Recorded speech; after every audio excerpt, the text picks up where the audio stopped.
Ford EcoSport petrol. ഇതിൻ്റെ ABS module അയച്ചെടുക്കണം എങ്ങനെയാണെന്ന് നോക്കാം.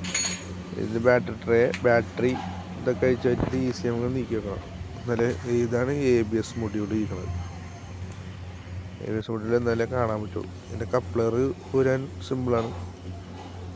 ഇതൊരു 2 ചെറിയ കുനി പോലത്തെ സാധനം കണ്ട അത് ഞെക്കിയിട്ട് മേളിലേക്ക് പൊക്കിയാൽ മതി. അതിൻ്റെ ഉള്ളിൽ ഇതാണ് വർക്കിംഗ് കട. അത് കഴിഞ്ഞിട്ട് അതിൻ്റെ പൈപ്പും കാര്യങ്ങളൊക്കെ അയച്ചെടുത്ത് കഴിഞ്ഞാൽ ABS പോലെ കിട്ടും. ഇതിനാകെ 2 മൗണ്ട് ബോൾട്ടാണ് വരുന്നത്. 10ൻ്റെ 2 മൗണ്ട് ബോൾട്ട്.